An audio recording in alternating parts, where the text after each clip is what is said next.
Assalamualaikum, hai, bertemu lagi dalam Dino Beta Channel. Okay, so hari ini adalah episod yang kedua. Okay, so proses breeding yang saya nak tunjukkan kepada anda. Okay, kalau anda tengok dalam episod yang sebelum ni, saya tunjukkan bagaimana kita nak hasilkan breeding tank ni. Dan kita masukkan kita punya induk ke dalam bekas ni. Untuk selepas tempoh 24 jam. Okay, kalau anda tengok di sini, ikan kita dah menghasilkan buih. Okay, so di sini kalau anda tengok setiap bekas ni, okay, telah kita nampak buih di bahagian bawah sini. Okey. Maksudnya ikan kita memang dah bersedia untuk melakukan proses breeding. Okey, macam ni buih kalau anda tengok cukup banyak. Okey. Yang seterusnya kita tengok lagi. Okey, ini pun ada. Okey, maksudnya kesemua ikan ni sesuai dengan tangki breeding yang saya masukkan dan juga air yang kita masukkan ke dalam ni memang sesuai untuk proses breeding. Okey, sekejap lagi sebelum kita nak lepaskan induk betina, okey, bersama-sama dengan induk jantan. Ini adalah dua jenis makanan yang saya akan bagi. Okey, so bagi anda yang ada makanan hidup seperti ini, okey, ini antara yang saya syorkan, iaitu Daphnia moina ataupun yang ini adalah DM, Daphnia magna. Okey, terpulang kepada anda. Bagi saya lebih suka berikan makanan hidup ni, sebab kalau kita letakkan pellet dalam ni, mungkin ikan tak akan makan pellet tu secara keseluruhan. Tetapi kalau kita masukkan makanan hidup ni akan sentiasa berada dalam bekas ni, dan induk kita boleh makan pada bila-bila masa saja. Okey, dan dia tidak mencemarkan air kita nanti. Okey, so ini adalah makanan terbaik yang mungkin anda boleh dapatkan.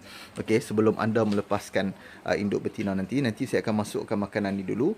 Selepas tempoh setengah jam saya berikan induk ni makan, baru saya akan riliskan kita punya female ke dalam bekas kita punya breeding ni bersama-sama dengan male. Okey. Anda tengok sekarang ni saya dah masukkan Daphnia moina ke dalam ni. Okey, Daphnia moina ni kita tak perlukan terlalu banyak, sebab kita just nak bagi sedikit saja pada induk kita untuk makan sebelum kita lepaskan induk ni untuk bersama dalam breeding tank ni. Okey. Sebab kita akan biarkan dalam tempoh 24 jam, kita tak nak usik bekas ni dan kita tak akan masukkan makanan lagi. Ini adalah proses terakhir yang mana kita nak beri makan kepada induk kita. Okey, sebab kita tak nak induk kita terlalu lapar apabila berada dalam tank ni terlalu lama, dan mungkin boleh menyebabkan induk jantan nanti akan makan fry. Okey, kita lakukan proses ni untuk kesemua tangki breeding ni. Kita masukkan makanan dulu, selepas setengah jam baru kita buka dan kita akan release kita punya female. A few moments later. Okey, so sekarang ni tiba masa untuk saya lepaskan kita punya induk betina bersama-sama dengan induk jantan, sebab kita dah pun bagi makan tadi. Kalau anda tengok, saya dah bagi makan kita punya induk ni. Okey, tapi kalau anda tengok ni, kalau anda perasan, okey, untuk ikan saya ni di bahagian ni, female pun menghasilkan buih. Okey, dengan macam yang saya selalu sebut, kalau anda hasilkan air yang betul, okey, kandungan air yang betul dengan tambahan black water, memang ikan akan lebih aktif dan lebih galak lah, okey, untuk menghasilkan proses breeding ni. Okey, so kalau anda tengok sekarang ni, saya dah perlu tutup bekas ni serapat-rapat yang mungkin.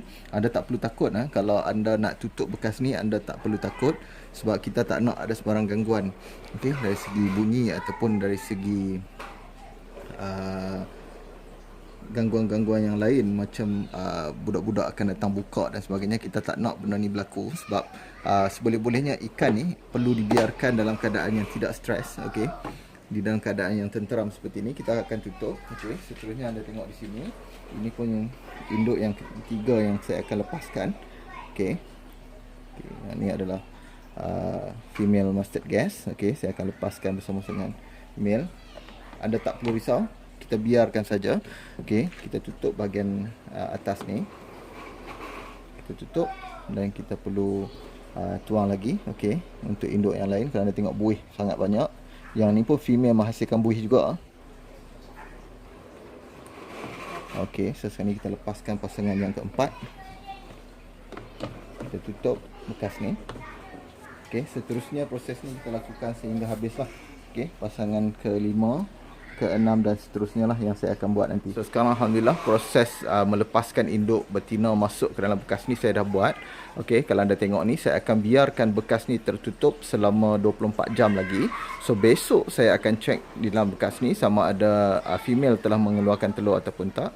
Kalau female dah mengeluarkan telur, saya akan keluarkan female daripada bekas ni pada waktu malam. Sebab waktu malam, female akan lebih kurang aktif dan juga male juga akan kurang aktif pada waktu malam. Jadi kalau anda nak lepaskan female, sebaik-baiknya anda cari waktu yang lebih sesuai.